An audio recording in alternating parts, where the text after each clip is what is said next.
Bonjour et bienvenue dans une nouvelle vidéo de la Cookie Pulp. C'est Pulp pour un début de série de vidéos sur la méta moderne expliquée aux débutants. Et donc le premier deck sera Ad Nauseam. Donc Ad Nauseam, c'est un deck qui fait 3% de la méta d'après MTG Top 8.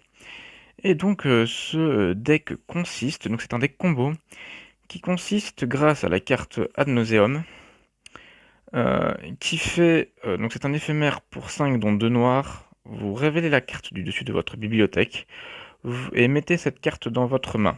Vous perdez autant de points de vie que son coût converti de mana. Vous pouvez répéter ce processus autant de fois que vous le souhaitez. Donc en fait, on a cette carte qui va nous faire alors perdre des points de vie pour révéler des cartes d'une bibliothèque et les mettre dans notre main.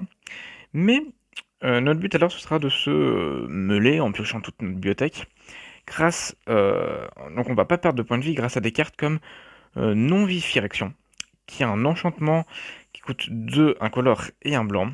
Vous ne perdez pas la partie parce que vous avez 0 point de vie ou moins. Tant que vous avez 0 point de vie ou moins, toutes les blessures euh, vous sont infligées comme si leur source avait l'infection. Donc l'infection, c'est toutes les sources, donc toutes les blessures qui vont être vous infligées vont être va vous être infligées comme des marqueurs poison. Donc si on a 10 marqueurs poison, on perd la partie. Et donc avec ça, on va pouvoir révéler toutes les cartes de notre bibliothèque pour les mettre dans notre main. Mais, comme vous le savez sûrement, si on n'a plus de cartes dans la bibliothèque, on perd la partie. Eh ben non, parce que le deck comporte... alors ça dépend, soit un maniaque du laboratoire. Le maniaque du laboratoire coûte 2 incolores et un bleu, et permet que quand on pioche notre dernière carte, donc si on en a s'il n'y a plus de cartes dans la bibliothèque et qu'on pioche une carte, à la place de perdre la partie, on la gagne. On a aussi l'Oracle de Tassa, qui est apparu récemment en Teros Beyond the Death, qui fait que quand, donc c'est pour 2 bleus, une 1-3 Ondin et Sorcier, quand l'Oracle de Tassa arrive sur le champ de bataille, regardez X, carte dessus de votre bibliothèque. X étant votre dévotion bleue. Donc la dévotion bleue, c'est les petits ronds là en une goutte d'eau, donc dans leur coup de mana. Donc la carte, en l'occurrence, c'est 2 dévotions bleues qui assurent la carte. Mettez jusqu'à l'une d'entre elles au-dessus de votre bibliothèque. Si le reste en dessous de votre bibliothèque, donc, et le reste en dessous de votre bibliothèque, dans un ordre aléatoire, si X est supérieur ou égal au nombre de cartes dans votre bibliothèque, vous gagnez la partie. Ce qui fait que si vous n'avez plus de cartes, vous posez Oracle de Tassa. Il va faire tout simplement regard 2, parce que sa dévotion bleue c'est 2. Et, et qu'il y a plus de cartes que vous n'en avez pas dans votre bibliothèque. Donc il y a plus de. Vous regardez plus que ce qu'il y a de cartes, vous allez gagner la partie. Donc c'est les deux conditions de victoire. Alors bien sûr, dans ce deck, on va jouer plein de cartes pour pouvoir. On va jouer Grâce de l'Ange, qui fait. Donc c'est pour un éphémère en blanc, qui a fraction de seconde. Donc quand vous jouez ce sort, donc il est sur la pile, les autres joueurs ne peuvent pas lancer de sort ni d'activer des capacités activées qui ne sont pas des capacités de mana. Donc Grâce de l'Ange, quand vous allez le jouer, on ne pourra pas répondre à ça.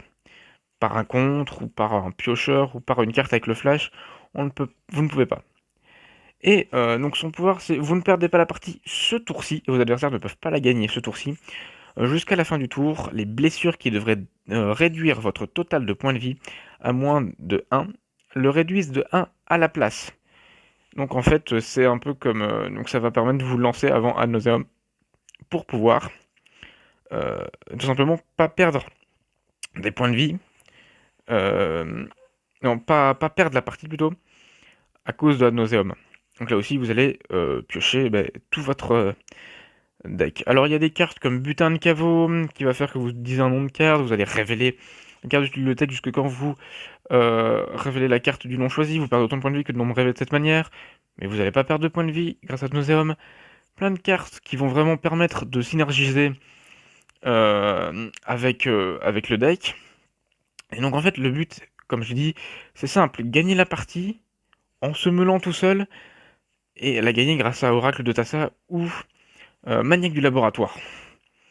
Et donc la mana base, donc c'est un deck qui joue du Dimir, même non pardon, de l'Esper, donc Esper c'est blanc-bleu noir. Alors du noir pour ad nauseam, butin de caveau, du blanc pour non-vif érection, et du bleu pour soit médaille du laboratoire, soit oracle de Tassa.